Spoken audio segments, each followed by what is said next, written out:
Pues muy buenos días. Como siempre, es un gusto platicar con ustedes y seguir esta charla que hemos iniciado sobre un aspecto que cada vez es más crítico y más importante. Hoy te estábamos comentando con Carolina precisamente que la realidad nos está alcanzando, que este tema del impacto social, el impacto ambiental, pues ya no son aspectos que llamaríamos, son, bueno, desde luego nunca han sido triviales, pero nunca se les había dado la importancia que están teniendo ahora.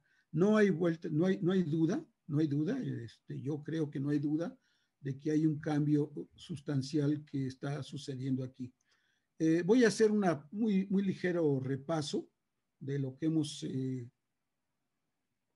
planteando en las sesiones anteriores para de ahí retomarlo y entrar a este tema. Este es como una historia, ¿no? Estamos platicando una historia, tiene sus partes, estamos construyendo y pues en algún momento todos estos pedacitos de información se integran y pues esperemos que les sean útiles. Y nuevamente reitero mi agradecimiento pues por estarlos escuchando.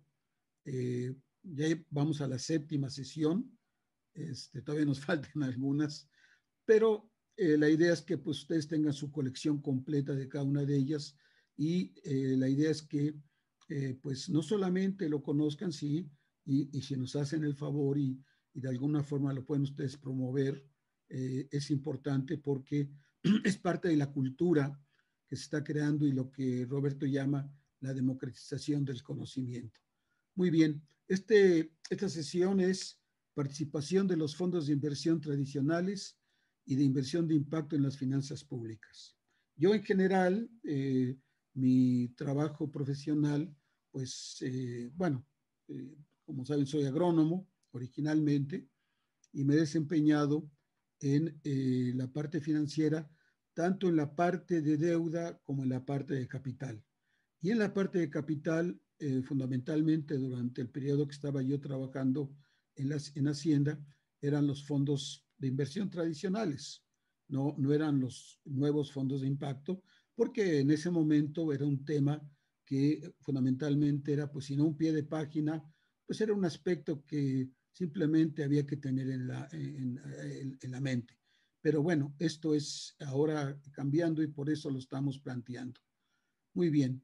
Ahora, lo repito, ya lo manejan ustedes perfectamente, pero simplemente para que si hay personas que nos hacen el favor de acompañarnos ahora, pues se estén en la misma sintonía. Es un tipo de financiamiento y fondeo que permite mezclar de manera óptima pues todos los instrumentos financieros que realmente están creciendo en forma muy importante. Además que no hay que olvidar que el ahorro también está creciendo, ¿verdad? Y que hay apetito por inversiones.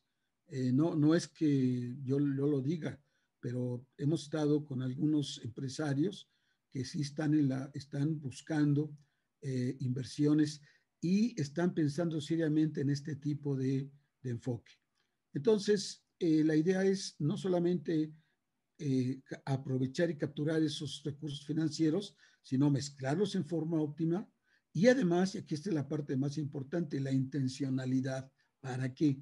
Pues para detonar el impacto social y la mitigación del impacto ambiental, ¿verdad?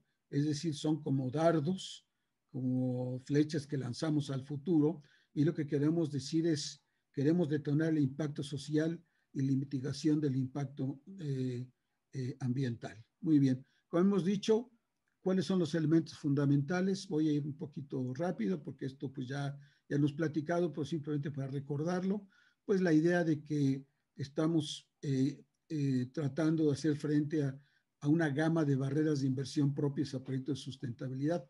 Estas barreras, muchas están cayendo solas. Pues, ¿por qué? Porque la realidad las está destruyendo. Otras, pues hay que hacer una labor de convencimiento y muchos de ustedes han estado en esta batalla y mejorando el perfil de riesgo-rentabilidad, que es la parte que cualquier proyecto de inversión considera proyecto productivo para que sea exitoso. También la idea de combinar recursos de fundaciones nacionales e internacionales para movilizar los flujos de capital privado. Yo creo que la idea de capital privado pues es central, ¿verdad? Es la idea de que encontremos opciones, ¿verdad? Para tomar este flujo de capital privado que está ahí, que es amplísimo, que es riquísimo, y lo podamos comenzar a mezclar con aspectos de carácter, vamos a llamarle, de fondos de inversión de desarrollo nacionales. También el otro tema es colar pues los tres elementos tradicionales a financiamiento, el crédito, los fondos de inversión y, bueno, los subsidios, lo que antes llamaban eh, fondos, fondos perdidos, no fondos a uso perdido, pero que no son recuperables. Pero ahora estos recursos tienen esa intencionalidad y por lo tanto tendrán una recuperabilidad, pero de otra naturaleza. Y también la idea, otra vez, reiterar de la fusión de financiamiento público y privado. Hay mucho dinero en la economía, no solamente en la economía mexicana, en la economía mundial, que se está manejando a través de pagos, transferencias directas. Y es una masa de recursos importantes que sería muy interesante integrarlos para que tuvieran ya no un impacto individual, sino un impacto global. En resumen, ¿por qué son importantes estas finanzas híbridas? Bueno, porque precisamente ya están integrando, y repito, ya no como un aspecto circunstancial, ya no como una ocurrencia, ya están entrando dentro del, le llaman el main trend, ¿no? La tendencia fundamental de los proyectos, y comienza un poquito a borrarse esta frontera aparente que hay entre proyectos sociales, proyectos rentables, etcétera. Y entonces se comienzan a integrar y comienzan a aparecer que este interés ya está en las ambiciones, en los apetitos de ya no solamente los que buscan el beneficio social, sino los que buscan beneficio social y también, ¿por qué no? Rentabilidad. Rentabilidad es supervivencia, es sustentabilidad en un sentido financiero, es empleo, etcétera. Muy bien.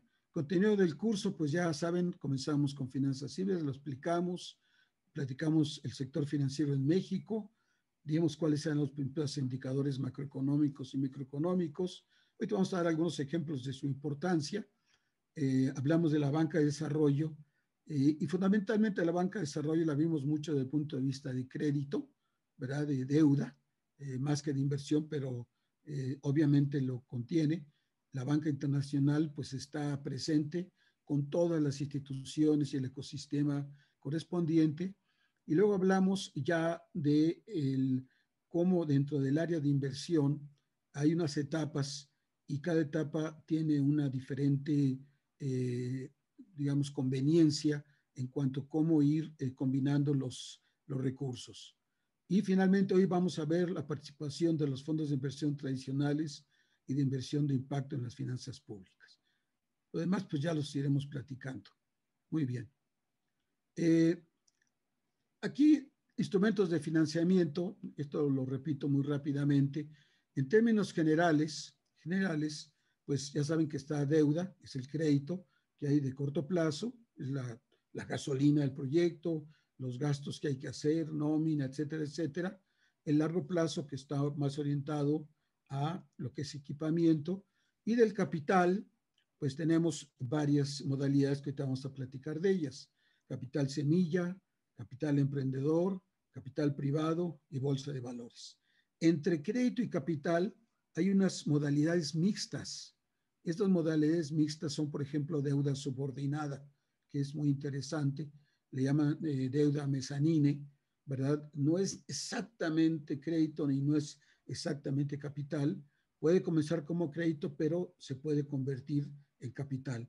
También lo que llaman deuda subordinada, es decir, la anterior es la deuda convertible, y la deuda subordinada, que se refiere a la idea, pues, de que yo te financio, ¿verdad? Pero en el caso de alguna situación, yo voy primero para recuperar mi capital. mi inversión.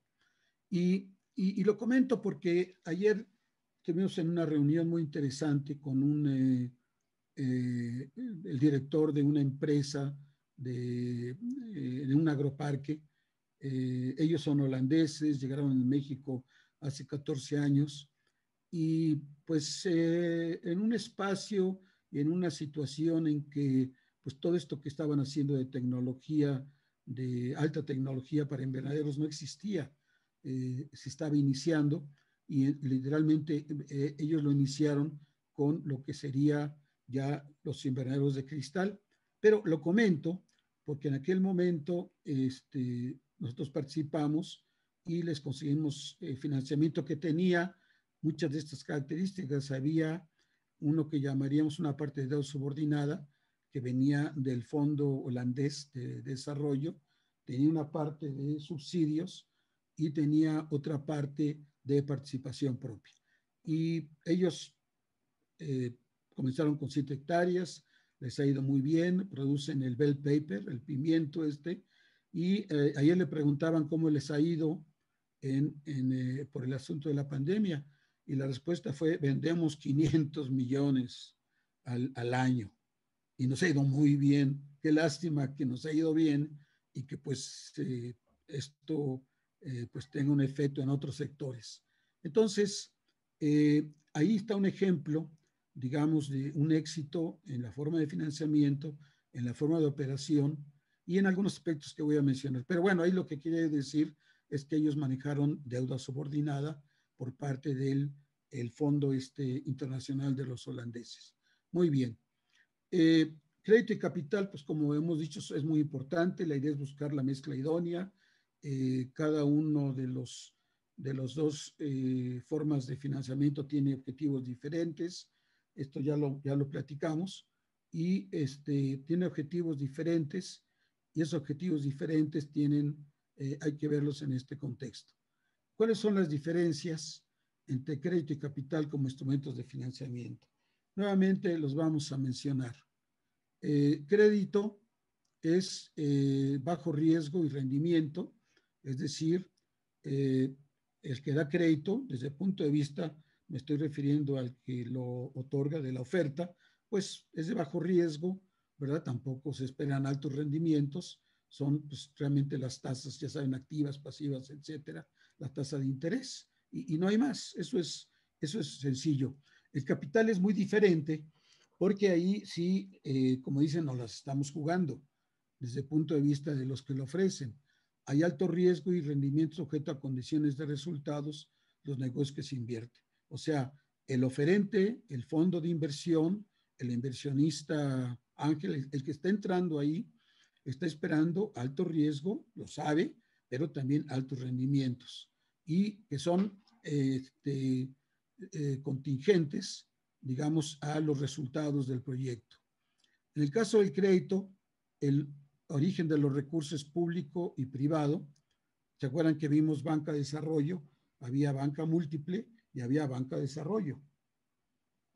Tienen ustedes esta combinación porque, como alguien decía, bueno, la banca de desarrollo no espera rendimientos, objetivos el desarrollo. La banca múltiple sí, pero es diferente. Muy bien.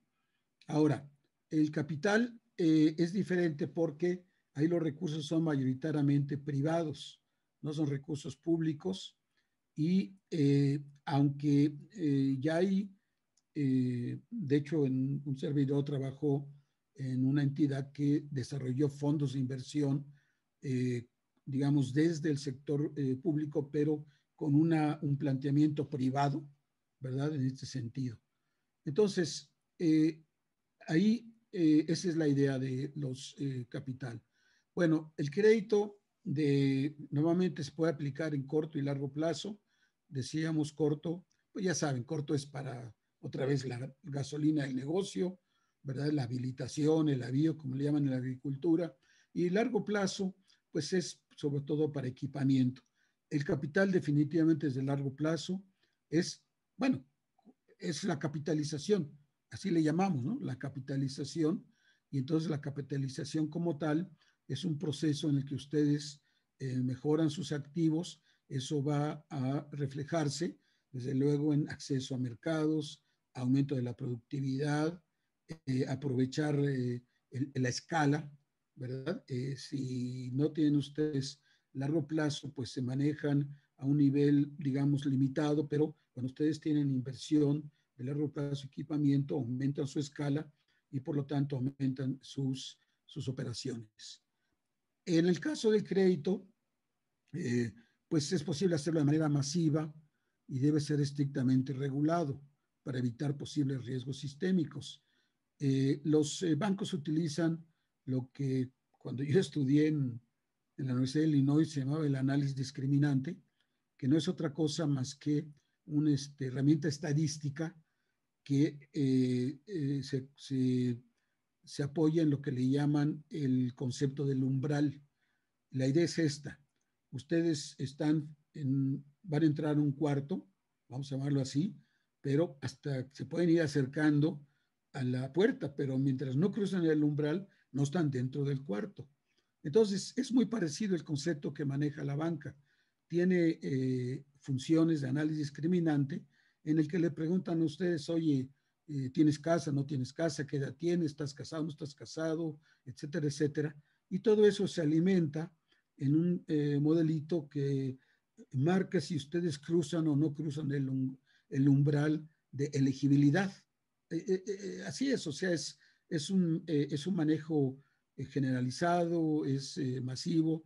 En el caso, esto es sobre todo para lo que llamaríamos crédito de consumo, pero si se van al crédito productivo, es lo mismo, hay lo que le llaman créditos paramétricos, ¿verdad? Que fundamentalmente, vamos a ver, por ejemplo, en la agricultura, hay zonas que se parecen mucho o que enfrentan un mismo problema, y entonces un modelo paramétrico de crédito no es otra cosa que aplicamos ciertos indicadores mínimos y todo el mundo va a recibir parte del crédito, ¿verdad? En el caso del capital no es así.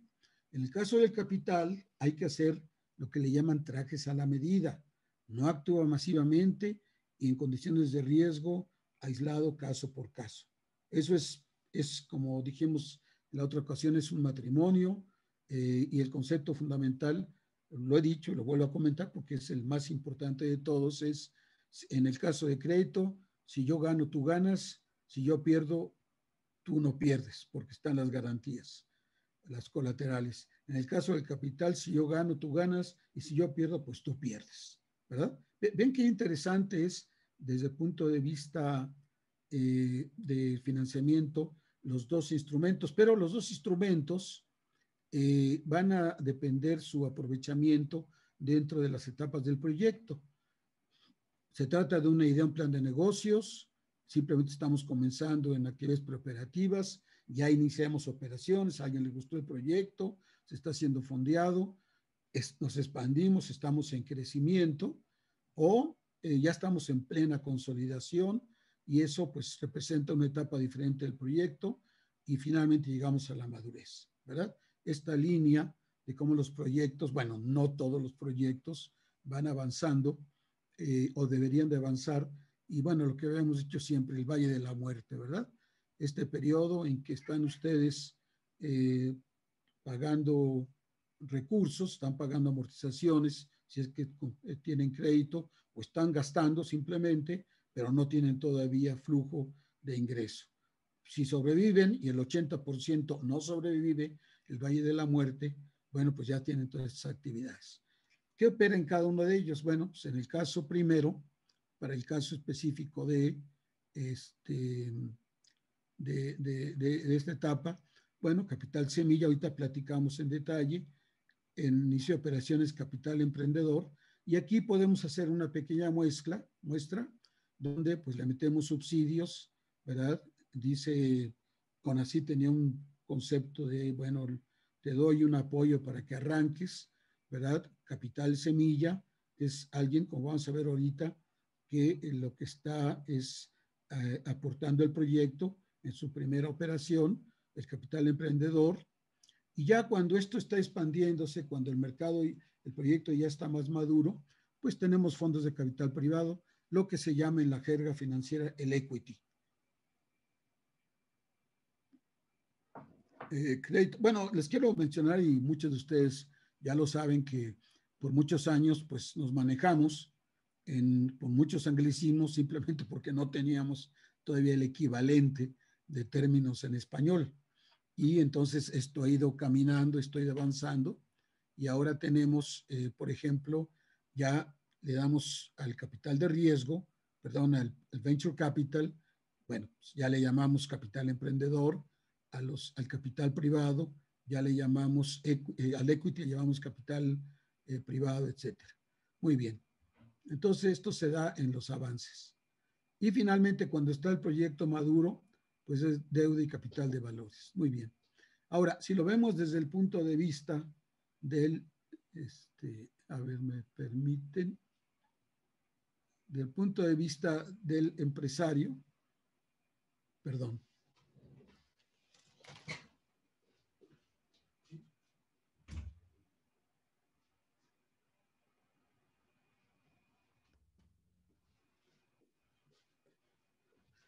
Discúlpenme, ya saben, son las historias del confinamiento. Estaba yo ayer en la reunión precisamente con este empresario holandés, y entonces llegó un momento en que uno de los gatitos que tenemos que estaba aquí y que quería salir, se me atravesó la pantalla y me dice, y estaba hablando el empresario, dice, y veo un gatito ahí enfrente, y le digo, pues sí, pero es un gatito holandés. Y sí es un gatito holandés. Pero en fin, regresando ya al tema, eh, cuando ustedes hablan de capital, hay muchas etapas. Ahí está, ¿verdad? Ángeles inversionistas, capital semilla, vamos ahorita a entrar al detalle. Y ven ustedes que cada una de estas etapas en los parámetros internacionales, pues habla de diferentes aspectos de tiempo de operación y del capital requerido. Son parámetros generales, ¿verdad? Pueden cambiar de fondo a fondo, pero nos dan una idea de en cada uno de ellos cuándo se ofrece, cuándo se requiere y cuándo se utiliza. Ahí tienen ustedes otra vez ángeles inversionistas, capital semilla, capital emprendedor, capital privado y bolsa de valores. Y repetimos, ¿verdad? Ya si lo manejan ustedes en términos de las finanzas internacionales, pues tienen el seed capital, tienen el venture capital, tienen el equity, ¿verdad? Y tienen los IPOs, ¿verdad? Que son, pues, se abren ustedes al mercado, como dicen, se hacen públicos, públicos no en el sentido que decimos en México del gobierno, no, públicos en el sentido que toda la gente puede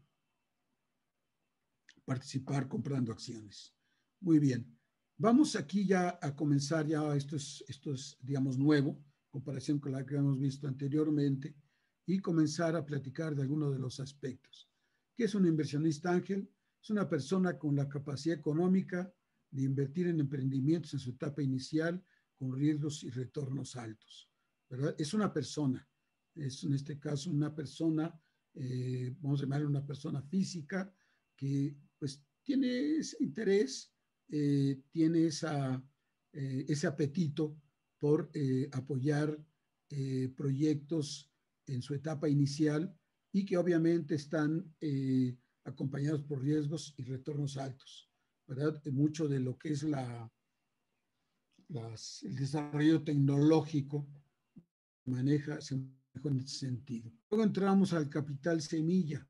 El seed capital es un financiamiento que se otorga a nuevas iniciativas de negocio para que creen o consoliden su actividad. El aporte económico de este capital lo hacen terceros y no debe ser devuelto por el empresario que lo recibe, ¿verdad? No es otra cosa más que, oye, vas a arrancar y por lo pronto ahí te va, ¿verdad? ¿Verdad? El concepto de semilla, pues es obvio, es una semillita, ¿verdad? En su ADN de la semilla ya está inscrito cómo se va a desarrollar, ¿verdad? Pasa de la potencia a la acción, como diría Aristóteles, y entonces es la misma idea. El capital semilla lleva la potencia y cuando entra y el promotor del proyecto lo aplica, entonces comienza a darse la acción, el acto. La potencia se convierte en acto. Entonces, esto es, pero ya aquí comienza a darse un sentido, digamos, más del efecto cuando el proyecto ya está, vamos a llamarle, caminando. No es, es una idea nueva, pero ya comienza a mostrar la primera milla, como decían en CONACYT, la primera milla. El otro es el más, probablemente el más conocido, es uno de los modelos más importantes en Estados Unidos, en Europa, y que es el llamado Venture Capital, capital riesgo o capital emprendedor, como quiera que lo quieran llamar ustedes. Es una forma de operación financiera en la que se destina capital a startups, o sea, empresas nuevas de riesgo y empresas con un excelente potencial de crecimiento y altos niveles de riesgo, lo que habíamos dicho, con la finalidad de obtener a cambio un porcentaje de la empresa. Es, ya saben, el Shark Tank, los tiburones, ¿verdad? Dicen, mira, este es mi proyecto, me presento, lo comienzo a analizar y entonces voy ante los tiburones y dicen, uno de ellos me gusta, vamos a entrarle, tiene potencial, pero pues yo necesito a cambio un porcentaje de la empresa, ¿verdad? Es la forma, vamos a llamarle, pues más interesante para que los jóvenes que traen ideas y traen nuevas ideas, digamos, nuevas ideas y traigan, por ejemplo, los compañeros egresados del tecnológico, ¿no? Traen el sello TEC. El sello TEC no es otra cosa que traen proyectos y que lo único que necesitan pues son los recursos para arrancarlos. Esa es un poco la idea. O los compañeros de la Nacional, los compañeros del Politécnico, en fin, toda la gente, los jóvenes que están ahora buscando integrarse al mercado de trabajo como emprendedores, como empresarios, como innovadores. Y el otro tema es el capital privado, el private equity. Esta ya es una actividad desarrollada por entidades especializadas que consiste en la aportación de recursos financieros de forma temporal a cambio de una participación. Puede ser tanto mayoritaria como minoritaria, empresas no cotizadas, o sea que todavía no estén en bolsa, con elevado potencial. Vean ustedes cómo va avanzando, digamos, para cada etapa del proyecto hay diferente tipo de financiamiento, diferente tipo institucional, así personal, y el más, vamos a llamarle el que es más maduro, el que tiene mayor control de riesgo, es obviamente el private equity, porque el private equity ya está trabajando sobre empresas que ya están funcionando, que han mostrado que tienen la solidez y la robustez, que los proyectos se han estresado bajo diferentes condiciones y sin embargo han mantenido su rentabilidad. Vean ustedes qué interesante se va viendo que, bueno, si yo tengo un proyecto, una oportunidad, pues tengo que buscar el financiamiento adecuado. No todos funcionan para lo mismo, porque además no todos me lo van a acceder o me lo van a accesar si no tengo las condiciones. Pero también hay otro tipo de financiamiento, por ejemplo, los llamados family offices, que es oficina de familia, es una oficina privada de inversión creada por una familia de riqueza significativa. Es una familia, tiene recursos, entonces hace su propio modelo de inversión, ¿verdad? Y tiene esas características. Y los otros llamados los inversionistas institucionales, que es una entidad que administra el capital de terceras personas. Muchos bancos son inversionistas institucionales, entonces su negocio es generar ganancias en estos fondos, realizando operaciones de gran escala en los mercados financieros. Y aquí estamos hablando fundamentalmente no tanto de recursos especulativos, sino recursos para la producción, ¿verdad? La idea es que sí, pues yo puedo hacer por derivados y todos estos mecanismos, grandes fortunas, pero tomando grandes riesgos, pero aquí más bien lo estamos pensando en términos de que se dediquen a proyectos productivos. Y luego, dentro de este ecosistema del financiamiento con capital, ustedes conocen, en más, a lo mejor participan y son, están desarrollándose lo que llamaríamos las aceleradoras, ¿verdad? Es aquella organización que ayuda a impulsar ideas y startups en fases tempranas para acelerar su crecimiento y prepararse adecuadamente para poder dirigirse a inversores con una idea de negocio privado. O sea, por ponerlo así, comienzo con una startup y ahora quiero ir a equity. Comienzo con un capital de riesgo, digamos, de este tipo, y ahora quiero ir a capital privado. Bueno, ¿quién me ayuda? Una aceleradora que acelere ese proceso y que viene a complementar lo que hacen las incubadoras. Las incubadoras son despachos, empresas que dan apoyo necesario al negocio en sus etapas iniciales con el fin de que se desarrollen, se fortalezcan y crezcan. En general se dice que la diferencia, aunque hay una área ahí medio gris, ¿verdad? Diferencia entre las dos, pero en alguna literatura habla de que la incubadora ayuda a salir al mercado, mientras que la aceleradora ayuda a proyectos ya en desarrollo, ¿verdad? Primero te empujo, te incubo, estoy contigo y luego te acompaño para que te vayas más rápido y te integres. Muy bien. Ahora, ¿cuál es el procedimiento para obtener apoyo de un fondo de inversión? Pues cada fondo tiene su propia, vamos a llamarle su propia dinámica, su propia metodología. Entonces, voy a presentarles la metodología que utiliza el FICA, que es un fondo de inversión del FOSIR,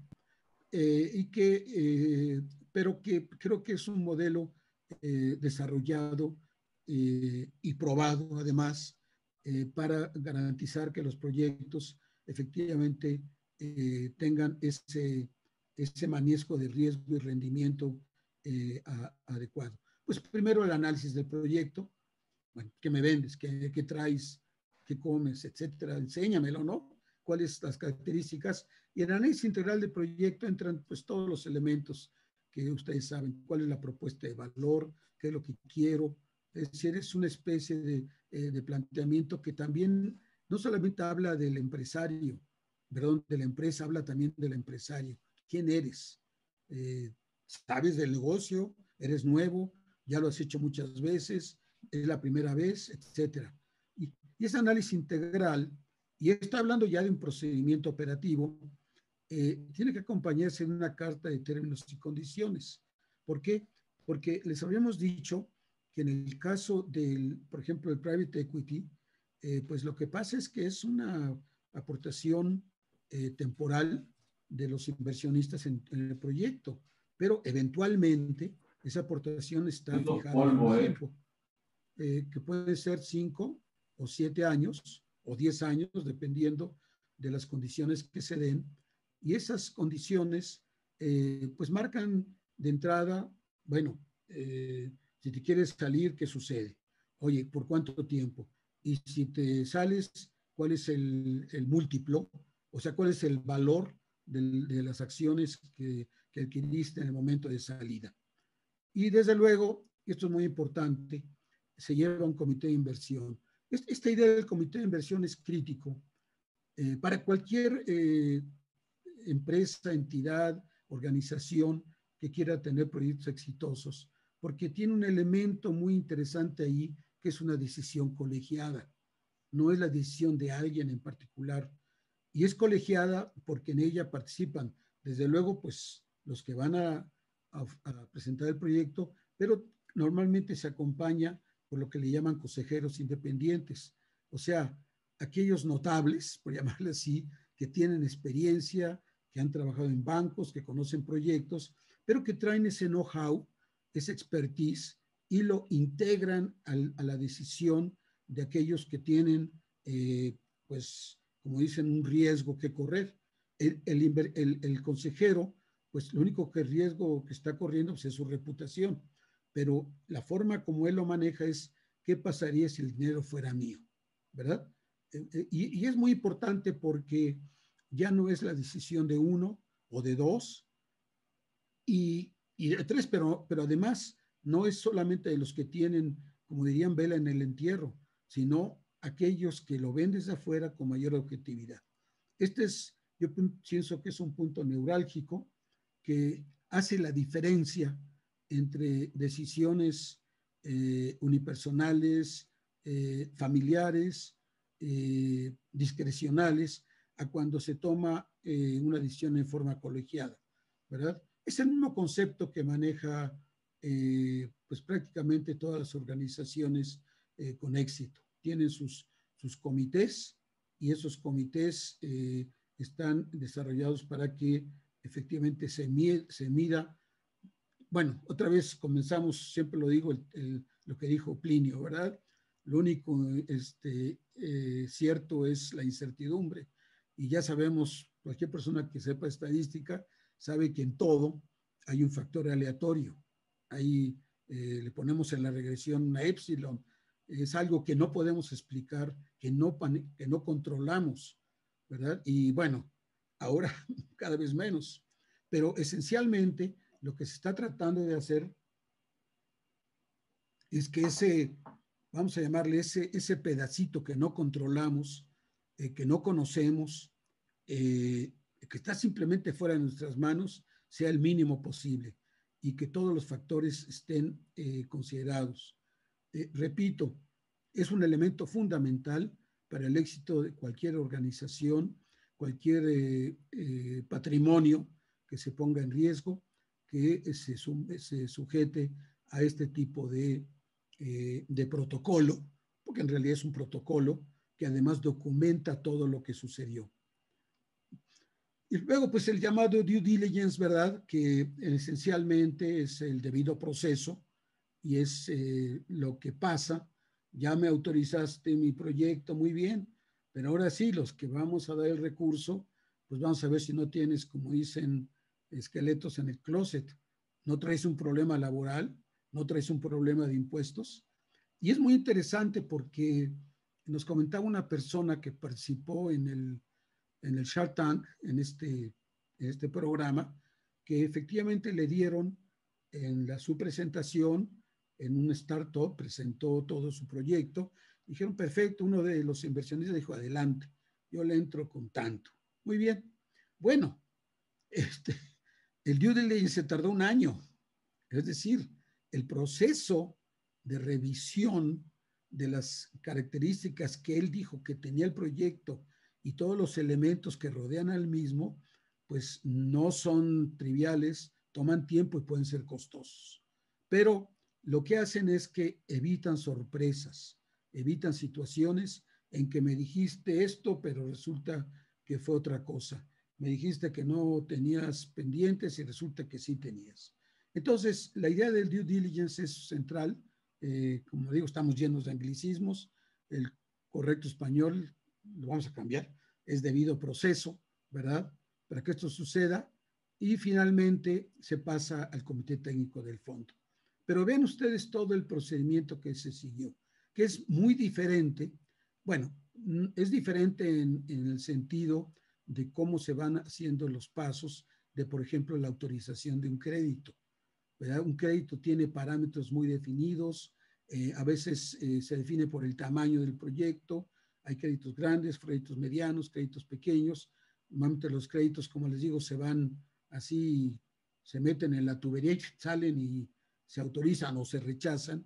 A veces ni siquiera tiene que utilizar el concepto humano, una fórmula matemática de tipo análisis discriminante decide, mira, este señor, en su fórmula aparece 5 y 5 es menor que 6, que es lo que tenía que tener. No lo doy. Entonces, pero repito, yo pienso que esto es muy importante porque aunque no se pueda armar en toda esta complejidad, lo que nos está diciendo es que hay todo un proceso para hacerlo. Muy bien. Ahora, aquí hablábamos, perdón, ¿verdad? De lo que sería el análisis integral del proyecto. Bueno, otra vez siguiendo la metodología, digamos, en cuanto a los elementos que tiene que tener un proyecto de inversión, que hay muchos, es decir, hay muchos guiones. Aquí seleccionamos, pues uno que en particular cuando trabajaba yo en el FOSIR, pues aplicábamos, que eso que es bastante completo, que va definiendo también los pedacitos para que el proyecto esté bien armado. Las características generales del proyecto de la empresa. Y fíjense, es otra vez la empresa, el proyecto.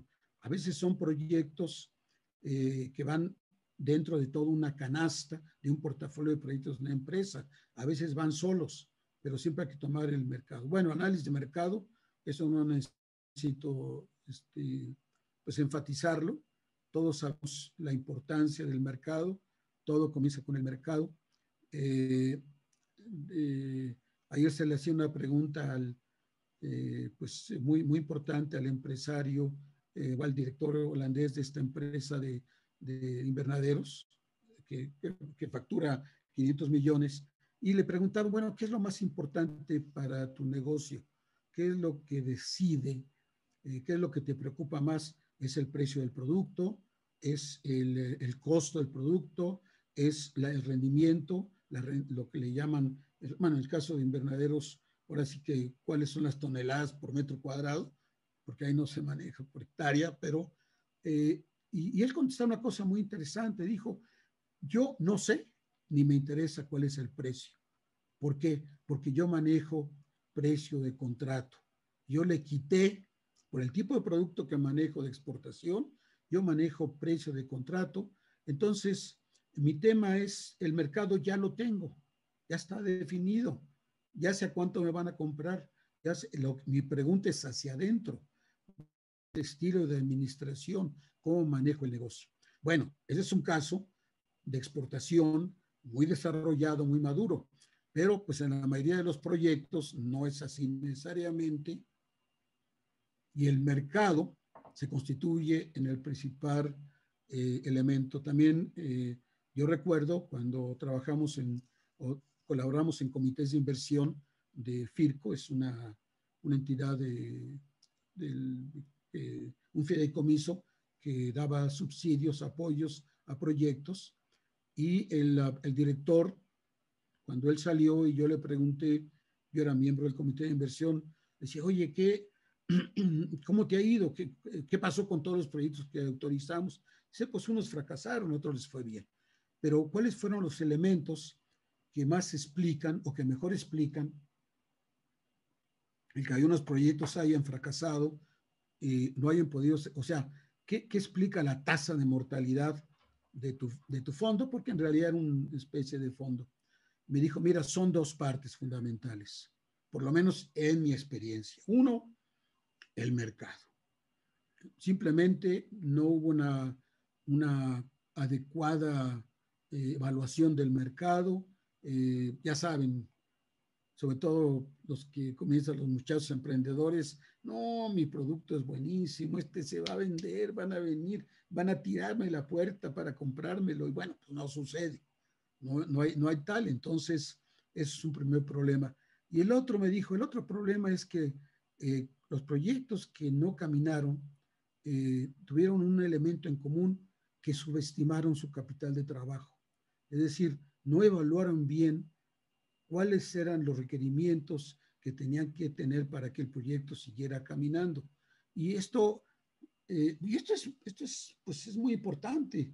Vean ustedes que mucho de lo que estamos viviendo de muchas empresas que han quebrado, que se han desaparecido, pues es desde luego pues la caída del mercado propiamente dicho, pero también que no tenían las reservas para soportar esto, no tenían la forma de evaluarlo.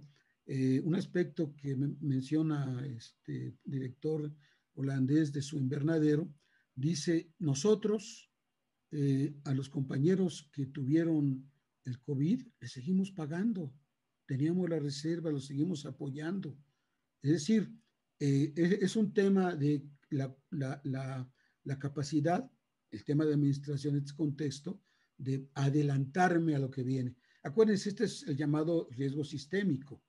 Este es un riesgo que nos pega a todos o que pega a todas las empresas, independientemente del mercado que se manejen, pero que en algunos sectores es más fuerte, en otros sectores es más, digamos, pega con menos golpe. Muy bien, riesgos y oportunidades. Bueno, ahí le puse riesgos. Ya saben, el famoso FODA. ¿Qué va a salir bien? ¿Qué puede salir mal? ¿Y en qué mercado me estoy moviendo? Y esta es la parte, digamos, sobre la que vamos ahorita a comentar, que son los aspectos financieros, porque a final del día, lo que estamos ahorita, si ustedes pues, nos referimos al objetivo del curso, pues son, o bueno, de esta cátedra, de estas pláticas, son finanzas híbridas. Es un tema de financiamiento. Por eso estamos también centrándonos. Si fuera pues un estudio, un curso de mercados, pues 30 años, pero vámonos a la parte de financiamiento. Aspectos corporativos, sin lugar a dudas, ¿verdad? Es decir, como ustedes saben, hay todo un tema en la parte corporativa y hay todo un movimiento que surgió de aquella situación de escándalo de muchas empresas en los que se manejaba en un contexto muy familiar, ¿verdad? El yerno era el director de la empresa, se daban cantidades absurdas de pagos y entonces todo esto llevó a que se hiciera una profesionalización de la administración de las empresas para que las, como tales, tuvieran todos los elementos corporativos de vigilancia, de transparencia, y que sigue siendo, independientemente del tamaño del proyecto y de la empresa, pues sigue siendo la parte medular en cuanto a la administración misma. Total transparencia, total atención a los problemas que se puedan presentar, agilidad, conocimiento de los que participan, etcétera. Entonces, es un aspecto fundamental para cuando uno evalúa un proyecto, pues si el proyecto está bien sustentado, si hay la experiencia, están bien puestos, están organizados los puestos, etcétera. Luego, la propuesta de participación. Acuérdense, estamos hablando de proyectos de inversión. Y hemos dicho que por definición, en proyectos de inversión, lo que hay es una aportación propia, ¿verdad? Al proyecto del promotor, el que lo está apoyando, pero también hay el inversionista o el fondo de inversión que dice yo le entro con el 30%, yo le entro con el 40%, y desde luego la propuesta de participación pues está relacionado con cuánto entras y cuánto sacas, cuánto entras y cuánto recibes. Bueno, a partir de los dividendos, a partir de las utilidades propiamente del proyecto. Entonces, ahí tiene que estar ya explícita esta parte. La generación de valor, mucha gente considera que ese concepto pues podría uno manejarlo desde el principio, porque esencialmente es la propuesta de valor. La propuesta de valor es qué ofrezco yo que nadie más ofrece, por qué me van a comprar. Tiene que ver con el mercado, etcétera. Y luego consideraciones especiales, la opinión. Esto es cómo sería, cómo se presentaría a un comité técnico, comité de inversión el proyecto, todos los elementos que contiene, que varía de fondo a fondo, pero los elementos no deben de variar mucho porque es lo que tiene que tener un proyecto finalmente. Y finalmente, la solicitud de acuerdo y el resumen ejecutivo. Ven ustedes esta escalerita, ¿verdad? De cómo ir armando un proyecto de inversión.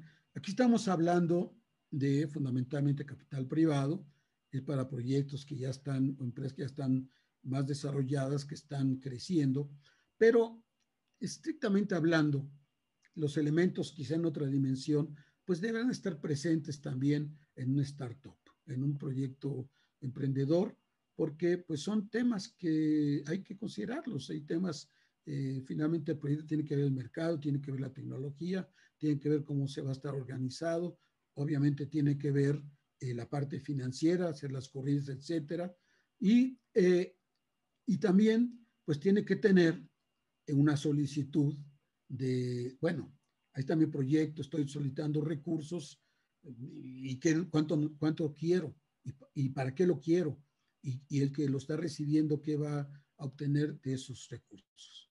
Muy bien.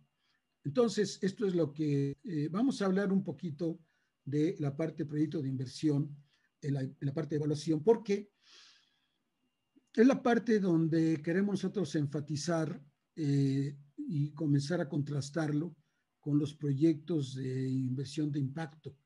Es decir, ¿cuál es la diferencia? ¿Cómo se evalúa? ¿Es lo mismo? ¿Es diferente? Etcétera, etcétera. Bien, vamos a hablar en términos genéricos. Esta parte también la revisamos en otras sesiones, la veo muy rápidamente, en otras sesiones nos fuimos más al detalle, pero aquí lo vemos en términos más generales y desde luego pues siempre es el mismo tema, ¿no? La rentabilidad en su sentido más amplio y el riesgo. Rentabilidad, riesgo, rentabilidad y riesgo. Como decíamos, es el famoso portafolio de Markowitz, ¿verdad? Yo tengo mi portafolio y entonces Markowitz dice, bueno, hago mi portafolio de acciones. Él se refiere a acciones financieras, como las tipo bolsa, ¿no? Que pues busco el mínimo riesgo para un nivel de rentabilidad dada o la máxima rentabilidad para un nivel fijo de riesgo, ¿verdad? Es la misma pregunta, pero es el mismo planteamiento que haría cualquiera para que está haciendo un proyecto. ¿Cómo se evalúa la rentabilidad de inversión de un proyecto? Pues decíamos que había dos vertientes, la privada o financiera, la que tradicionalmente manejamos, la financiera, la privada, y la social y de impacto de inversión. Esta es la parte novedosa, esta es la parte nueva. No es nuevo en cuanto a que se ha hecho la pregunta, es nuevo en cuanto a la respuesta que se está dando a esta parte y a la importancia que está tomando. O sea, todo el mundo sabe que hay una parte obvia, social y de impacto a la inversión. La pregunta es cómo se está manejando. La primera es evaluar la rentabilidad de una inversión a precios de mercado, ¿verdad? Simplemente, pues ya saben cuánto recibo, cuánto gasto, eso, hay utilidades y es, entre comillas, sencilla, pero no es sencilla en el sentido de que tiene muchas complicaciones en cuanto a estructura del proforma, etcétera. Pero por lo menos están los precios de mercado, tanto de los costos como de los productos. Antes se decía, era un planteamiento de lo que llamaban la evaluación social de un proyecto. Pero en realidad era una evaluación, seguía siendo un poco una evaluación privada.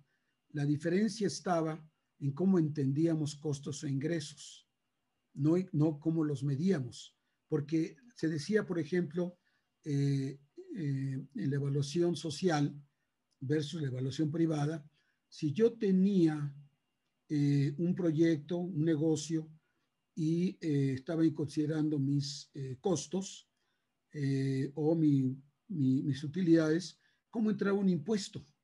Bueno, desde el punto de vista normal, pues un impuesto es un costo, pero en esa forma, vamos a llamarle tradición antigua de ver, no antigua, en esa forma como se manejaba anteriormente el concepto social, decía, no, el impuesto no es un costo, es un ingreso. ¿Pero por qué? Porque es un ingreso para la sociedad. Y tú tienes que ver, el que hace la evaluación, cuál es el uso óptimo de los recursos de la sociedad. Y cuando tú estás pagando impuestos, lo que estás haciendo, le estás dando a la sociedad un ingreso para otros proyectos, ¿verdad? Era así una abstracción un poco a la Husserl, ¿verdad? Ver los proyectos puros, tratar de extraerlos de la realidad y decir es que la sociedad, este ente abstracto, esta entelequia, como dicen, que es la sociedad. En ese concepto, por ejemplo, otro era que si la mano de obra, es un ejemplo que mencioné la otra vez, la mano de obra, tiempos de la guerra mundial, iban los compañeros de México, del campo, a pues, alistarse en Estados Unidos, que era parte de la migración. ¿Cuál era el precio que le poníamos a la mano de obra? Bueno, si lo ves privadamente, pues el precio es el salario medio del jornal, pero desde el punto de vista social era cero. ¿Y por qué era cero? Porque cuando ellos se fueron, la productividad a veces inclusive no solamente no cayó, sino que subió. Había demasiada gente en el campo. Ese era un concepto, pero en fin, todo esto es una idea muy genérica de lo que antes se consideraba como social. Lo social ahora es otra cosa. Lo social ahora tiene nombre y apellido. Entonces, lo social evalúa la sustentabilidad e impacto de una inversión en su sentido más amplio. Y considera, pues ya saben, la famosa triple P, que ahora se añade el tema de gobernanza, ¿verdad? Las personas, la gente, el planeta, el medio ambiente y el financiamiento, el provecho económico, o sea, la utilidad, y repito ahora la gobernanza, que tiene que ver con el tema del corporativismo profesional. Muy bien. ¿Qué mide cada indicador? Bueno, la privada financiera se utiliza, sobre todo, es obviamente un tema de capitalización de 4, 5, 6, 7 años, etcétera. Es la tasa interna de retorno, la rentabilidad de una inversión en términos del retorno por peso invertido. Esto ya lo vimos en varias sesiones anteriores. El valor actual neto, que es el valor, lo que vale mi proyecto, el valor de la suma de los ingresos netos futuros descontados por el valor del dinero en el tiempo, que también ya lo analizamos. Y el otro es la social y de impacto de inversión. Y aquí la idea que se está planteando, que se está empujando, es este indicador que en inglés es el Social Return of Investment, que en buen español puede traducirse como la tasa o el retorno social de la inversión o el retorno sustentable de la inversión. Todavía hay gran diversidad de opiniones en este sentido, en cuál sería Nosotros lo dejamos en el ROI para que se maneje así en la literatura, ¿verdad? Y mide los valores que no se reflejan tradicionalmente en los estados financieros, incluidos factores sociales, económicos, ambientales y en general de bienestar.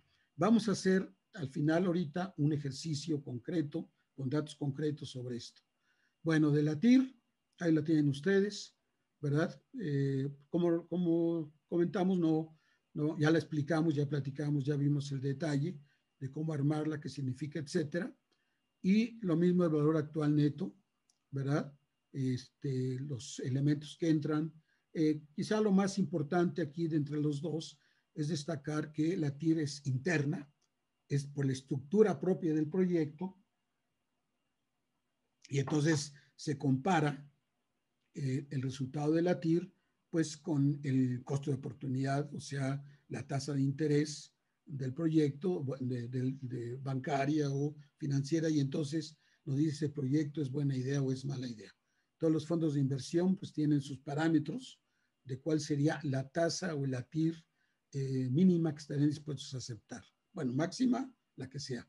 Y el BAN es un concepto muy importante y lo vamos a usar, no lo voy en detalle, pero la diferencia más importante es que el costo de oportunidad está dentro del proyecto. Es decir, si ven ustedes, lo que está aquí es la tasa de descuento, que es un poco el valor que la sociedad, ahora sí la sociedad, y la sociedad le hace los controladores del sistema financiero, le dan estos recursos en términos de lo que se deja de ganar por aprovecharlo aquí y no aprovecharlo en otro contexto.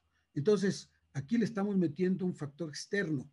En la tasa interna no, todo es el propio proyecto. Aquí estamos dentro de la propia medida, estamos metiendo un proyecto. Y ahí tienen ustedes un ejemplito muy sencillo, ¿verdad? Digamos, tipo Excel. Aquí tenemos ingresos, ¿verdad?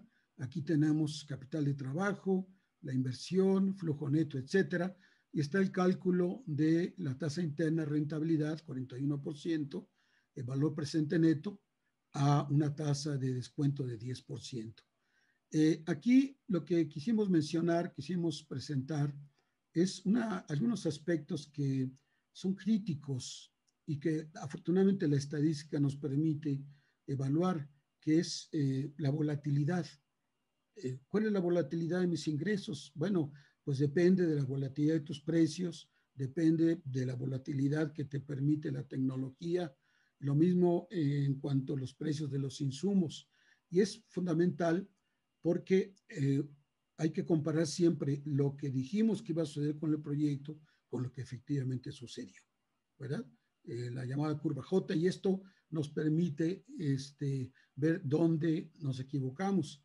Ya saben todos, esta es la frase famosa en Excel, todos somos ricos, ¿verdad? Entonces, pues, oye, ¿cuánto te gusta tu proyecto? No, pues mira, métele un 5% anual. ¿Pero por qué? Bueno, pues se me hace que es lo correcto. Bueno, quizás la pregunta correcta es, bueno, pues espérate a ese pequeño estudio de volatilidad de precios de tu producto, el mercado, y eso te va a permitir tener una base más sólida para identificarlo. Muy bien. Bueno, esto no lo menciono simplemente para recordarlo, ¿verdad? Y ¿por qué decíamos que es muy importante en este tipo de evaluaciones privadas entender el concepto, por ejemplo, de volatilidad? Porque vean ustedes, si los, este es el ejemplito que les había dado, ahí está, ¿verdad? Con cambio esperado de ingreso cero, tasa interna de retorno 41%, valor presente neto 81, tasa de descuento 10. Pero ¿qué pasa si los ingresos suben? Bueno, lo que uno esperaría es que la tasa interna de retorno pues suba también. Estoy recibiendo más ingresos, los mismos costos, ahí están subiendo, y efectivamente la tasa interna de retorno sube, el valor presente neto sube, ¿verdad? Es digamos, un poco sentido común. Pero vamos a verlo desde el punto de vista de los costos. Bueno, vamos a suponer, tomamos el ejemplo original, que cambios por en costo cero, tasa interna 40, ya lo teníamos, y ahora vamos a subirle 15% en los costos. Bueno, ¿qué esperamos que suceda? Pues que se va a caer la tasa interna de rentabilidad y que va a caer el valor presente neto. Es decir, ¿qué pasa si cambian al mismo tiempo? Pues depende qué tanto cambia uno y qué tanto cambia el otro. Vean ustedes que he mantenido fija la tasa de descuento, pero aquí viene la parte interesante. Bueno, ¿qué pasa si la tasa de descuento sube? Mantengo costos, mantengo ingresos, la tasa de descuento sube. Bueno, lo que está subiendo es el costo de oportunidad de que el dinero se metió al proyecto de uno y no se obtuvo una ganancia, vamos a ponerla del banco, por ponerlo sencillo, con cero riesgo. Entonces, si sube la tasa de descuento, ahí está, cambios en la tasa de descuento, está a 10%, y vean ustedes qué pasó cuando la tasa de descuento subió a 12%. Bueno, la tasa interna de rentabilidad no cambió, por lo que le decíamos, por lo que mencionábamos, es interna, no hay no entra, bueno, entran los datos externos de costos, pero no entra el parámetro de comparación. El parámetro de comparación es después. En el valor presente o neto sí entra directamente. Y entonces las tasas de descuento altas castigan proyectos de largo plazo. Y por ejemplo, si ustedes están pensando en proyectos de carácter forestal, por ejemplo, y saben que el mercado, eso lo vimos en la plática sobre indicadores macroeconómicos y microeconómicos, si saben que uno de los macroprecios, que es la tasa de descuento, está teniendo alta vulnerabilidad o volatilidad, pues hombre, le va a pegar muy fuerte, sobre todo a los proyectos de largo plazo. Y desgraciadamente muchos proyectos de largo plazo son del tipo de conservación. Son sus características. Muy bien, ya está, tasa de retorno igual, valor presente neto baja, y la tasa de descuento sube. Entonces, cuando ustedes hacen la evaluación de un proyecto, pues tienen que tomar en cuenta las dos medidas, ¿verdad? Estoy hablando de proyectos de este tipo de capitalización. Bueno, pero ahora sí vamos a entrar en los proyectos de inversión de impacto, que es el mismo mundo, pero diferente. Es la misma historia, pero contada en forma diferente. Y estamos usando como referencia este excelente documento de la Alianza de Inversión de Impacto, de entidades del ecosistema de inversión de impacto, se llama Inversión de Impacto en México, ahí les puse la referencia, y hace una presentación, me parece genial, de cómo poder entender realmente cuál es la diferencia entre fondos de inversión tradicional y fondos de inversión de impacto. Ven ustedes el gradiente, él lo llaman el espectro, ¿verdad?, de inversión. Comenzamos con lo que platiqué ahorita, exclusivamente en rendimiento financiero de la inversión. Ahí está lo tradicional, ahí es lo que hemos hecho siempre, pero En algunos casos, pues sí comenzamos a preocuparnos. De hecho, en los formatos de evaluación de proyectos que maneja la banca de desarrollo y la banca múltiple, hay un renglón que se llama impacto ambiental, pero es una forma, digamos, es una mitigación de riesgos ambientales, sociales y gobernanza a través de un filtro para detectar potenciales impactos negativos. Por ejemplo, ¿qué es lo que se acostumbra? Pues dame la carta de la Secretaría de Medio Ambiente donde dice que tu sector o que tu proyecto no va a crear un problema. Pero fíjense, el enfoque es fundamentalmente de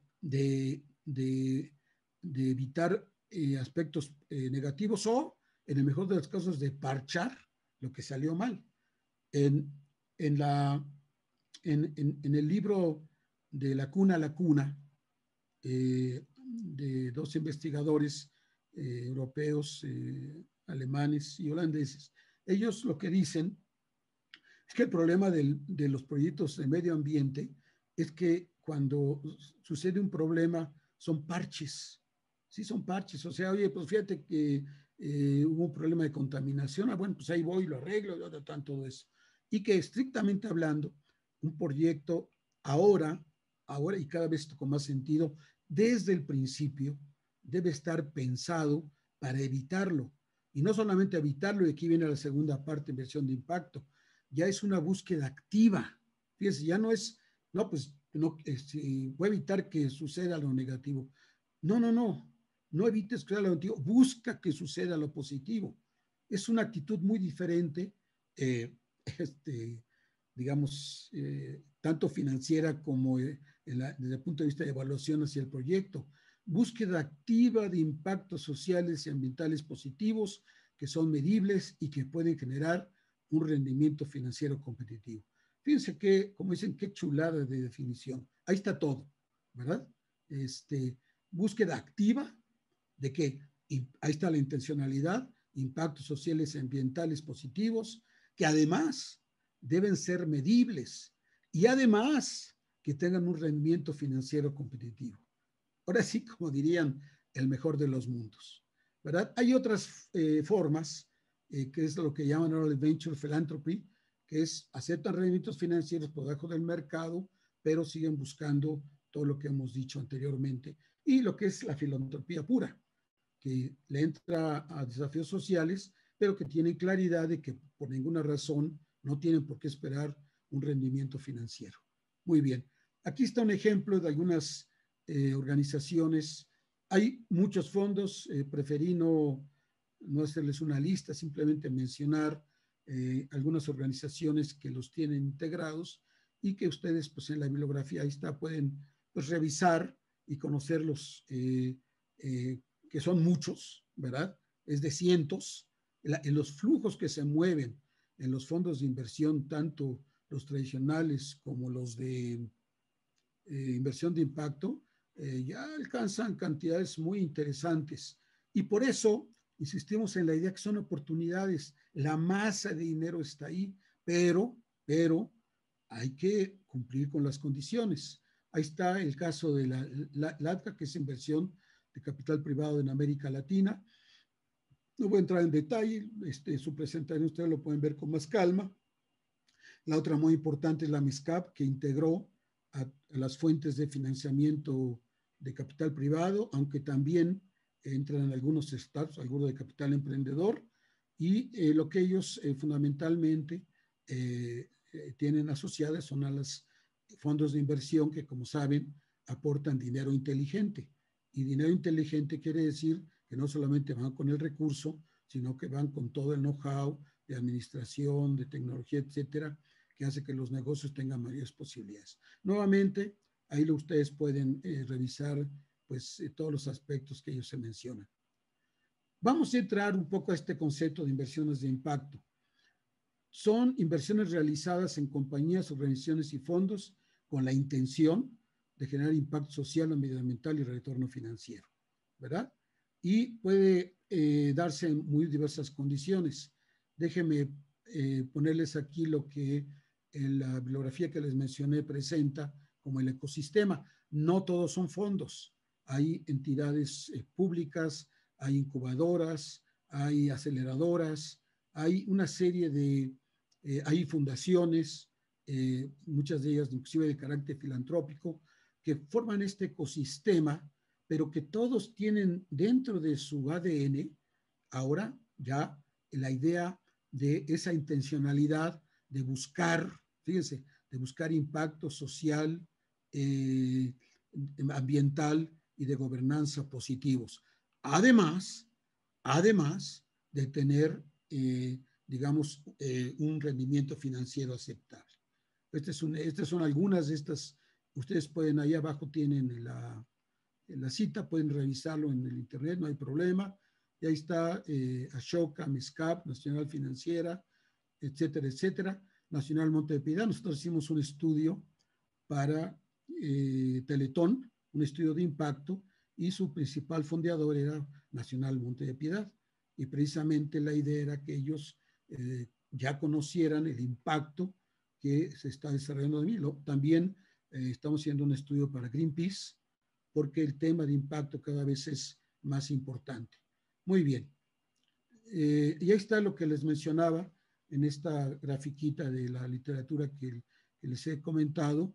Ahí están los tres elementos: intencionalidad, rentabilidad y medición. Y pongo énfasis en la última parte de medición, porque eso es lo nuevo. Eso es lo que ahora está sucediendo, porque antes decíamos, bueno, sí, lo que pasa es que hay aspectos sociales, es muy difícil evaluarlos, son intangibles. Bueno, efectivamente, pero ya las metodologías se han desarrollado para que mediante la estadística moderna, la psicología moderna, inclusive la filosofía moderna, ¿verdad? Podamos comenzar a hacer ese tipo de la mercadología o la mercadotecnia moderna, ya podemos comenzar a medir esto. Muy bien. Entonces, el inversionista, aquí dice, perdón, busca generar impacto positivo en la comunidad a través de abordar desafíos sociales y ambientales. No los evade, no dice, bueno, pues es al pie de página, no, no. Ahí voy, estoy buscándolo. Segundo, la medición de impacto es el criterio más exigente para muchos inversionistas, como una forma de garantizar que el dinero que se está invirtiendo tiene un impacto comprobado. No solamente es un tema de evaluación como tal, es un tema de comunicación, porque así pueden ustedes comunicarse con el fondeador, con el que financia, y expresarle en forma muy concreta, con datos duros y con metodologías probadas, que efectivamente lo que ustedes dijeron que iban a hacer, efectivamente sucedió. Y finalmente, independientemente de la motivación del inversionista de impacto, todos tienen en común que buscan una rentabilidad financiera, ¿verdad? Bueno, ¿de qué tamaño? Pues quién sabe. Puede ser pequeña, puede ser grande, pero esto va, como dicen los psicólogos, en un gestalt, o sea, en una integración. Todo va junto, los tres van, ahora sí que todos se van apoyando mutuamente. Ahora, déjeme, para ir por pasos, y es la parte que estoy aquí enfatizando, es el tema de la medición. Bueno, ¿cómo mido? Ya me dijiste que sí, que es muy importante, que es un elemento fundamental, que ahora ya hay metodologías para hacerlo. Bueno, ¿cuáles son? Y la verdad es que el menú es amplio. Aquí está uno, informes de impacto y estándares de inversión, literatura internacional. Buscan IRIS en internet, ahí tienen todo. Tienen el sistema global de calificación de inversión de impacto, tienen un índice que se llama de salida de la pobreza, Progress Out, tienen una iniciativa para generar reportes globales, pero el que nosotros aquí vamos a presentarles o exponerles es el SROI. ¿Por qué? Porque establece una forma de comunicación muy adecuada para la forma tradicional de evaluar proyectos. O sea, si sabes tasa interna de retorno y sabes valor actual, esto lo vas a hacer relativamente sencillo porque es lo mismo, pero ahora cambia la medición de a qué le llamamos ingresos, a qué le llamamos costos, etcétera. Entonces, la idea de seleccionar para nuestros estudios que hacemos de impacto a las diferentes entidades que así nos lo solicitan. Seleccionamos el SROI porque tiene esa característica que establece, como digo, una comunicación más fluida. No tengo que explicarles en detalle toda la metodología porque del momento que estoy hablando de retorno de inversión, aunque ya entendí lo que me estás diciendo. Y ahí está la fórmula del SROI, ¿verdad? Es el valor actual neto sobre la inversión. Es lo que tradicionalmente se llamaba el beneficio-costo, pero acuérdense que ahora cuando ese se utilizaba en otro contexto. Ahora el beneficio-costo es en este nuevo contexto innovador, de rompedor, como dicen, en cuanto a la forma de ver el financiamiento. ¿Cómo se calcula? Pues el valor actual neto de los impactos de la inversión y los recursos financieros comprometidos en el proyecto. Es sentido común, cuánto vale lo que vas a hacer y cuánto te está costando. ¿Y cuánto vale? Ese es el truco, ¿verdad? Esa es la parte, pues, difícil, porque otra vez estamos hablando, y sí, seguimos hablando de algunos intangibles. Bueno, ¿cuáles son los dos elementos? El retorno a la inversión, el ROI, que todos conocen, hay el ROI, ¿verdad? En este caso el ROI, retorno a la inversión, es una medida que cualquier persona que está en finanzas la maneja, retorno a la inversión, y los componentes, perdón,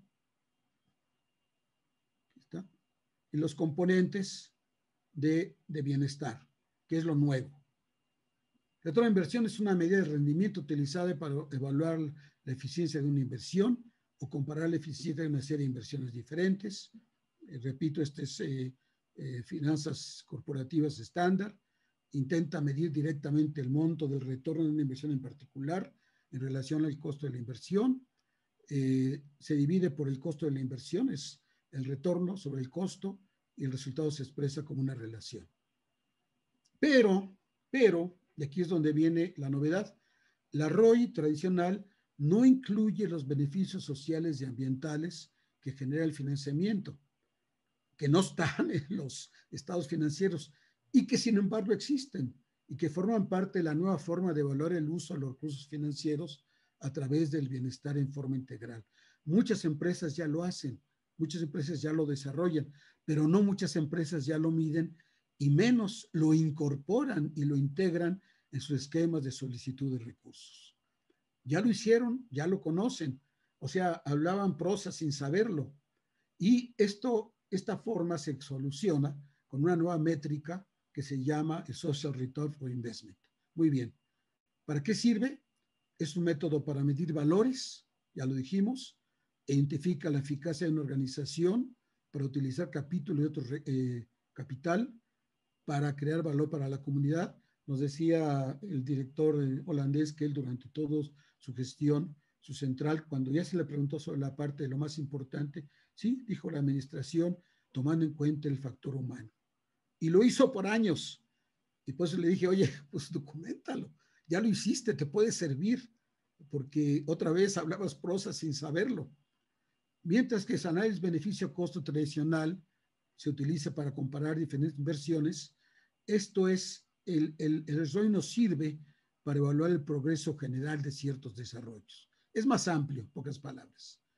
Contabiliza el valor social, económico y ambiental de una organización, porque las organizaciones lo crean, o si no lo crean, ojalá lo pudieran crear porque ahora ya es una necesidad, ¿verdad? Lo que decimos, si no lo están contabilizando y si no lo están expresando, entonces lo que se tiene es una visión incompleta de la acción. Bueno, entonces esto es en resumen. Como decíamos aquí, ahora sí vamos a cuáles son las etapas. Bien, las etapas son, aquí estamos siguiendo la metodología inglesa de la entidad que inició este procedimiento. Hay varias metodologías, Harvard tiene una, ya les dimos otro ejemplo, pero los ingleses fueron muy cuidadosos y la aplican. De hecho, el ejemplo que les traigo es también de ahí. Etapa 1, establecer e identificar stakeholders, crear mapa de efectos, evidenciar los efectos y darles un valor, establecer el impacto, calcular el ROI y reportar, usar y certificar.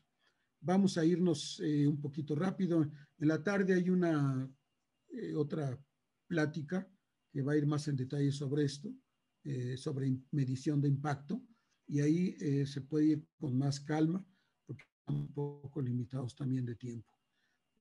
Muy bien, los stakeholders. En otras metodologías lo llaman el KENJI. O sea, ¿quiénes son los que están participando en este proceso? Establecer el alcance, quiénes son los stakeholders, decidir cómo involucrarlos. Y aquí tienen un ejemplo, bueno, no un ejemplo, los elementos, para que ustedes vayan armando su Excel sobre esto. En quién tenemos efecto, quién vamos a afectar, pero también quién tiene efecto en nosotros, viéndonos como la organización que está teniendo el impacto.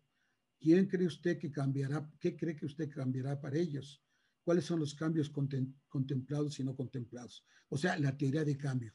¿Qué es lo que yo digo que va a suceder? ¿Cuál es el cambio que estoy proponiendo? ¿Cuál es el efecto de mi intervención?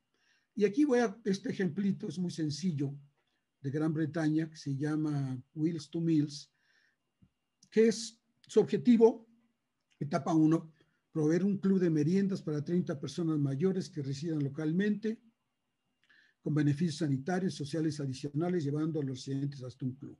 ¿Cuál es la actividad? Pues se definieron 30 plazas para personas mayores o discapacitados. El alcance, hay una subvención de la autoridad local, hay un contrato, hay un financiamiento y parte de la organización. Ahí está ya definida la primera parte. La segunda parte es crear tu mapa de resultados. O sea, ¿qué es lo que esperas de este proceso? Y entonces hace el mapa de impacto, ya la teoría de cambio explícita, identifica los insumos y valora los insumos y clarifica los productos y describe los efectos. Es decir, vas a utilizar insumos, ¿verdad? Imagínense que van a producir maíz, ¿verdad? Pues necesitan insumos, necesitan la semilla, necesitan el fertilizante, etcétera, etcétera. ¿Y cuál es el efecto? Pues el efecto espero sea incrementar el rendimiento, por ejemplo. Y aquí está el ejemplo, los insumos, qué se invierte, cuál es el valor, los productos, resumen de la actividad de números, efectos obtenidos, cómo describiría usted el cambio. Aquí todavía nos estamos moviendo en el mundo de, vamos a llamarle, los conceptos que tienen valor de mercado. Ahí está el ejemplo mismo que les habíamos planteado. ¿Qué se invierte? Bueno, se invierte tiempo. El contrato está costando, están libras, 24,000 libras. El tiempo es pagar a 4 voluntarios por 3 horas, son 18,000 libras, ¿verdad? Y nos da un costo total de 42,375. Ahí está, sencillo, es lo que está costando este proyecto de apoyo. Productos. Bueno, el club de meriendas, que se acuerdan que habíamos planteado, actividades de grupos, juegos de mesa, manualidades, etcétera, el transporte y las 7,500 comidas calientes anualmente que le estamos dando a las personas que están asistiendo a este club. Ahora, ¿cómo espera usted cuáles serían los objetivos, los efectos que usted espera? Las sesiones de ejercicio leves en grupo hicieron que eso es lo que espera, es como si platicáramos, esta fue una evaluación ex post, ¿verdad? Evaluaron ya lo que sucedió. En grupo hicieron que los residentes estuvieran más en forma, sufrieran menos caídas y frecuentaran menos el hospital. Las sesiones dirigidas por una enfermera ayudaron a residentes, etcétera, etcétera. Y vean ustedes, aquí viene la fila de todo lo que sucedió. Los residentes comieron merienda nutritiva, etcétera. Y le estoy poniendo en rojo 1, porque no todos los efectos son positivos, porque ellos ya estaban haciendo algo antes. Y el momento que ustedes los están llevando a este club, están dejando de hacer algo que tenían armado en su ecosistema. Había gente que, por ejemplo, les llevaba de vez en cuando comida, o ya no van y ya no compran en las tiendas que están en la comunidad. Los vecinos, hay una ruptura de las redes informales que existían. Eso es real, eso sucede. Cuando ustedes hacen algo, pues algo está pasando, ¿no? El mundo se mueve y entonces a cada acción pues hay una reacción. Muy bien. La tercera etapa es evidenciar los efectos y darles un valor. Bueno, ¿cuáles son los indicadores? Este es un trabajo muy importante en la medición. recoger la información, cuánto duran los efectos y poner un valor al efecto. Aquí se acuerdan que hablamos del término, vamos a hablarlo aquí específicamente. ¿Qué significa dar un valor? Bueno, habíamos dicho que en el caso de la parte privada no hay mucho problema porque son precios de mercado, pero aquí hay que hacer un proceso de monetización porque hay cosas que tenemos que dar un valor monetario y no tienen valor de mercado.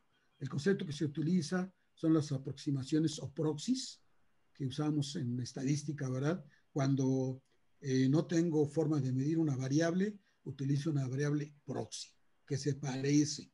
Y entonces aquí en la metodología utilizamos proxies de los valores que el comprador y el vendedor ganan y pierden en la transacción, ¿verdad? Hay varios tipos de proxies, los proxies financieros, porque, y entonces ya estamos entrando en materia, para estimar el valor social de bienes que no son comercializables para los diferentes stakeholders.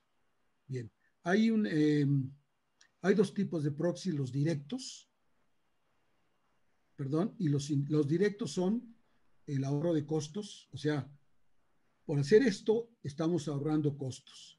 Los costos marginales, el ahorro de costos debería ser el cambio de los costos que surgen de la actividad, lo nuevo. Uno es el costo global y otro el costo marginal.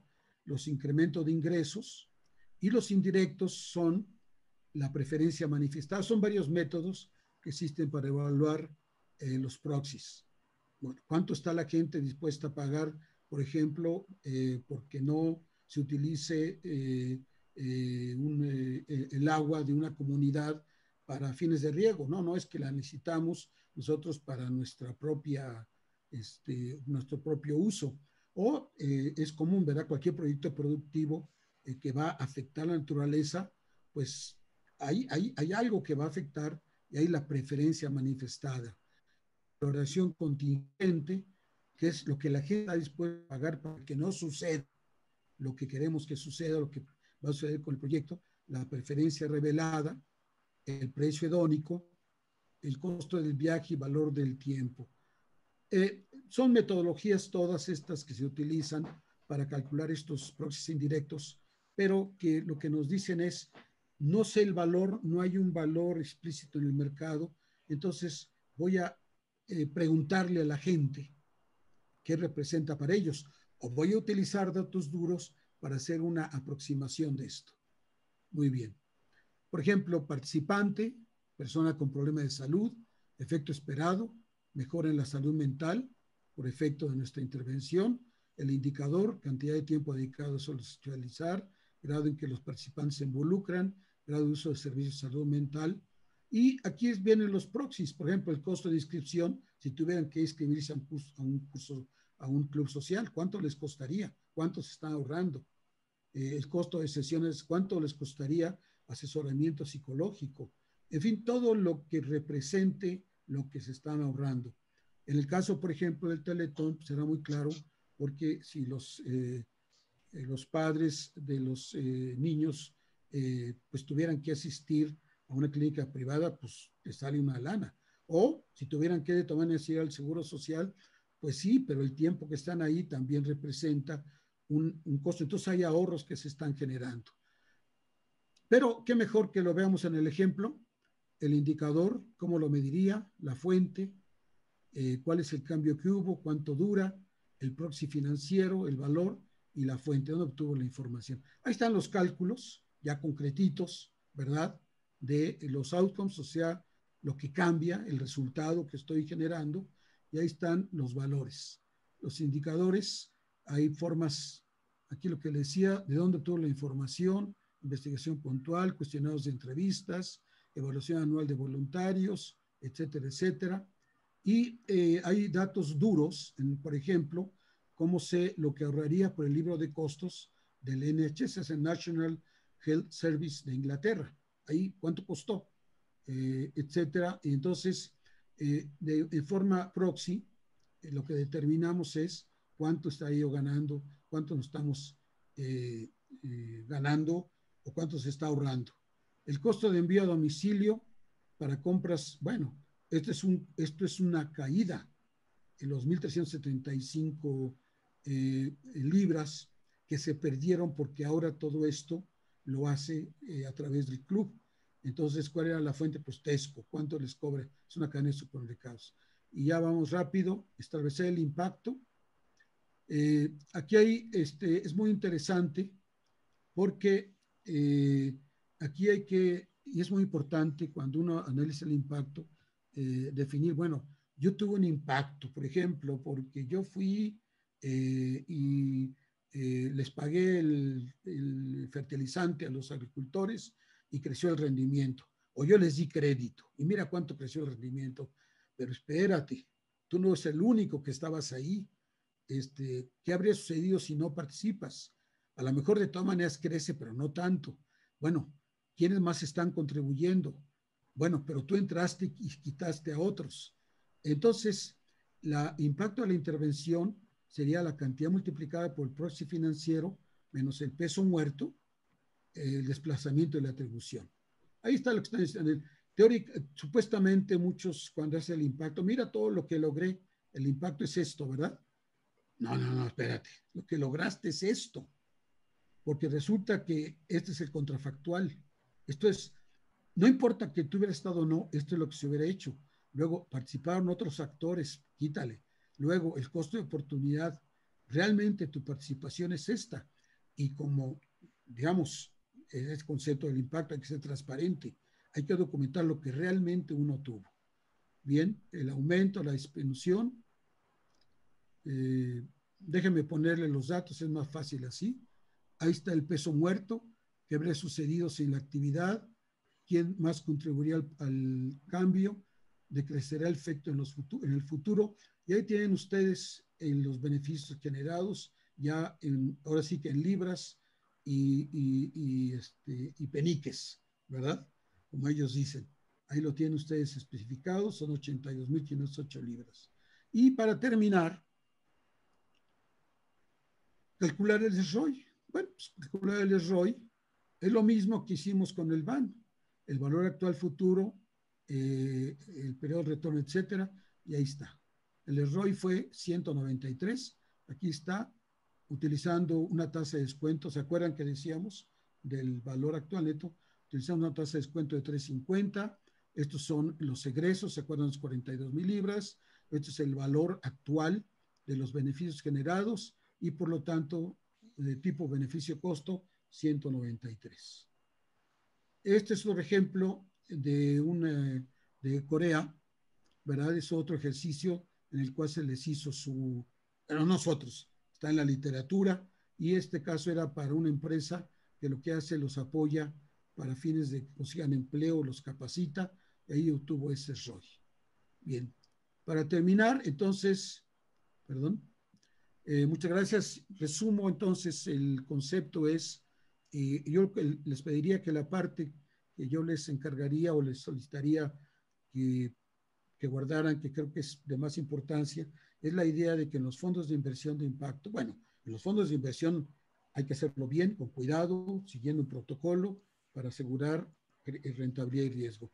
En los de inversión de impacto hay que ver la intencionalidad, hay que ver obviamente la rentabilidad, y lo más importante, hay que ver la medición de impacto.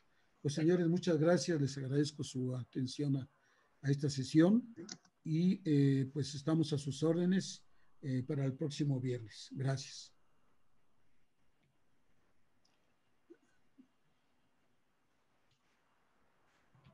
Bueno, pues quedamos así y entonces les agradecemos mucho y esperamos la próxima reunión les enviaremos el enlace.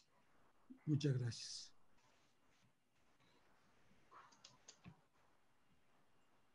Ahí está. Gracias.